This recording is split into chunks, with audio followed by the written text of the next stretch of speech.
આજે તો ધૂળેટી છે એટલે બધાને ધૂળેટીની મારા તરફથી ખૂબ ખૂબ શુભકામના અને સૌને નવા નવા રંગ ભરાય જીવનમાં અને બધા આગળ વધે એવી મારી ખૂબ ખૂબ શુભેચ્છા છે. તો આજે સવારે ક્રિશી ઉઠી ગયો ને મેં એને અલગથી નાની કોથળીમાં થોડો રંગ આપ્યો હતો. તે કહેવા માંડ્યો મમ્મી સૌથી પહેલી ધૂળેટી તો તારી જોડે જ રમીશ. તો મને કે હું તને રંગ લગાવું તું મને રંગ લગાય.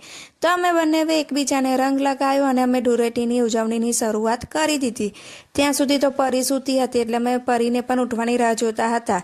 ત્યાર પછી પરી ઉઠી ગઈ એટલે અમે લોકોએ પરીને પણ રંગ લગાવ્યો અને પરીના પપ્પાને પણ રંગ લગાવ્યો. અમે બધાએ એકબીજાને રંગ લગાવીને ઉજવણીની શરૂઆત કરી. ત્યાર સુધી ક્રિશી પરીની બેનપણીઓને અને પરીની બેનપણીની મમ્મીને પછી એના ભાઈબંધને બધાને રંગ લગાવીને બધાને એને ધૂળેટીની શુભેચ્છા પાઠવી.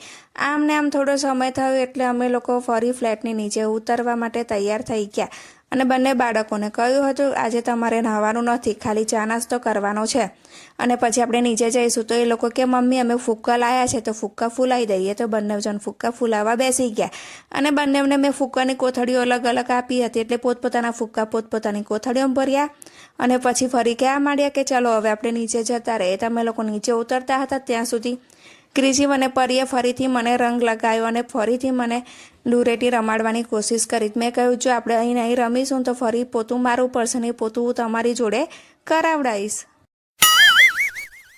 બંને જણે ત્યાં રંગ ઢોળ્યો હતો તો રંગ ઢોળ્યો હતો મેં ત્યાં કચરો વાળ્યો અને પછી પોતું માર્યું અને મેં કહ્યું કે હવે તમે લોકો આવું કરશો નહીં કારણ કે અમારે પાણીની ડોલ પણ નીચે લઈ જવાની હતી. મેં ત્યાં પાણીની ડોલ મૂકી હતી. ક્રિશી ત્યાંથી પાણીની ડોલમાંથી પિચકારી ભરતો હતો ને બધે ટીપા પડતા હતા. પછી હું બોલી એટલે એ ચૂપ થઈ ગયો ને ત્યાં ઊભો થઈ ગયો. એ પછી હું બંને જણને નીચે લઈ ગઈ તો એ લોકોને નીચે ભાઈબંધો અને બેનપણીઓ બધી આવી ગઈ. બધી આવીને ફટાફટ ડોલમાંથી પિચકારી ભરતા હતા. મેં પરીને કહ્યું કે જો આ લોકો આવી રીતે ડોલમાંથી પિચકારી ભરશે તારું પાણી પૂરું થઈ જશે અને હું વારે ઘડીએ ઉપર નહીં જાઉં પાણી લેવા. જો પાણી લેવા ગઈ ને અચાનક લાઇટો બંધ થઈ ગઈ તો હું ફસાઈ જઈશ એવું સમજાયું. ત્યાર પછી હું ત્યાં બેઠી હતી તો પરી કહેવા મળે કે મમ્મી હેપી ધૂળેટી કરીને મને રંગી નાખી. ત્યાર પછી મેં પણ એને રંગી નાખી. આવું જોઈને ક્રિશી પણ રંગ લઈને આવ્યો અને આજુબાજુ ઉભેલા છોકરાઓ બધાએ મને પણ રંગી નાખી અને એ લોકો બધાએ ધૂળેટીની શુભેચ્છા પાઠવીને આમને આમ બપોર થવા આવી. તો ક્રિશીને ભૂખ લાગી તો ઘરેથી ડબ્બામાં વઘારેલો ભાત બનાવ્યો હતો એ લઈને હું નીચે ગઈ.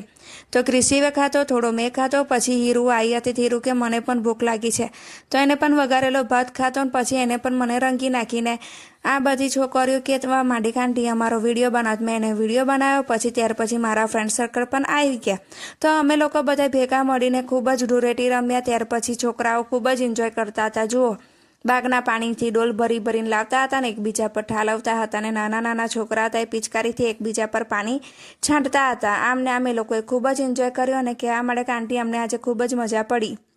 આટલા બધા છોકરાઓ છોકરીઓના ટોળા હતા. એ ટોળામાં ક્રિશી અને પરી ક્યાંય દેખાતા ન હતા કારણ કે એટલો બધો રંગ લગાવ્યો હતો કે ઓળખવા પણ મુશ્કેલ પડતા હતા. અને આ બાજુ અમે લોકોએ ડીજે મુકાવ્યું હતું. ડીજેમાં ડાન્સ કરતા હતા અને એ છોકરીઓ મને બૂમ પાડતી હતી ચાલો આંટી આપણે ડાન્સ જઈએ. તો મેં એ લોકોને કહ્યું કે મારી ફ્રેન્ડ્સ આવે એટલે હું પછી તમારી સાથે આવીશ. તો આ છોકરી મને બોલાવવા આવી કે ચલો ને મેં કહ્યું હમણાં આવીએ છે.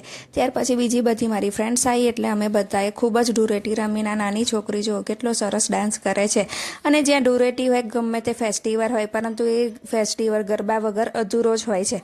એટલે અમે પહેલાં તો ગરબાના તાલે ખૂબ ઘૂમ્યા અને અમે ગરબા પણ ખૂબ જ ગાયા. ગમે તે અમારા ત્યાં તહેવાર હોય પરંતુ અમે છેલ્લે ગરબા તો કરીએ જ છે અને અમને પણ બહુ મજા પડી.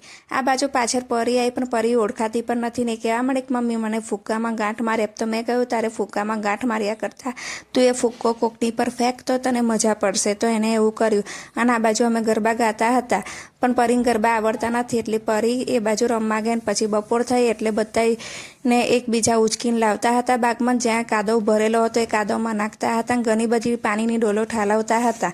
આમ ને આમ મજા પડી કે એને જો પાછળ પરી ઊભી હતી તો પરી સહેજે ઓળખાતી નથી. ત્યાર પછી તો ક્રિશીએ પણ ખૂબ જ ધૂળેટીની હોળી રમીને આજે જયુ સાથે ખૂબ રમતો હતો. જયુ ક્રિશી ઓળખતા હતા જ નહીં. જો એ પાછળ ઊભો છે જયુ અને ક્રિશી બંને જણ પણ ઓળખાતા જ નથી.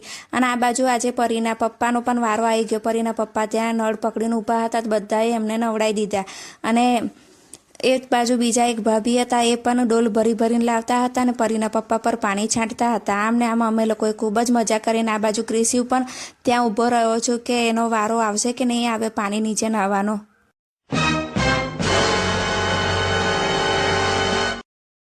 પછી તો બધા પુરુષો ભેગા થયા ને એકબીજાને ઉઠાવીને લાવતા હતા ને કાદવમાં છૂટા નાખતા હતા ને પછી કાદવથી ધૂળેટી રમાડતા હતા.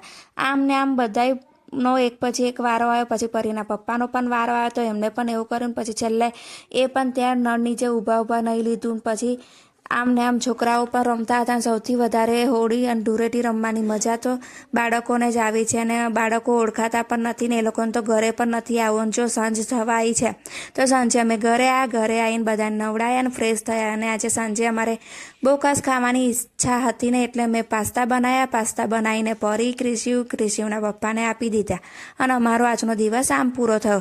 તો મિત્રો, તમારા ગામમાં આવી હોળી થતી હોય તો મને કોમેન્ટ્સમાં અવશ્ય જણાવજો. આવજો.